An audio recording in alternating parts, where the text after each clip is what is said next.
అంటే నువ్వు చేసిన మేలు నువ్వన్నా మర్చిపోవచ్చేమో కానీ దేవుడు మాత్రము మర్చిపోడు. అందుకే భక్తులు రాయబడిన మాట ఏంటి అంటే, నీ యొక్క కన్నీటి యొక్క ప్రతి బొట్టుని ఆయన తన యొక్క బుడ్డిలో జాగ్రత్తగా దాచుకుంటున్నాడు. అందుకే తీర్పు దినమున యేసయ్య న్యాయపీఠ మీద వచ్చినప్పుడు వాళ్ళు అడుగుతారు కదా, నువ్వెప్పుడు ఆకలి కొన్నావయ్యా, మేమెప్పుడు నీకు నీళ్ళు ఇచ్చాం? నువ్వెప్పుడు నువ్వెప్పుడు వస్త్రాలు లేని వాడిగా చూసి మేమెప్పుడు వస్త్రాలు ఇచ్చాం అని అంటే ఆయన అంటాడు, మీరు వీళ్ళకి ఇచ్చారు కదా. అంటే వాళ్ళకు కూడా అవగాహన లేదు. ఆ ఇచ్చింది ఎందుకంటే మామూలు పేరును బట్టో లేకపోతే ఏదో బట్టి ఇచ్చుంటారేమో. కానీ అక్కడ అర్థమయ్యేది ఏంటి అంటే, నీవు నేను మర్చిపోతామేమో కానీ ఆయన మర్చిపోని దేవుడు.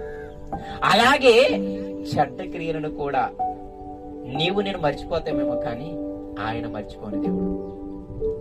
అందుకే ఇక్కడ చాలా క్లియర్ గా చెబుతున్నాడు, తీర్పు అనేది కంపల్సరీగా ఉంటది. ప్రతి ఒక్కరం ఆయన అక్కడ అన్నారు, మనం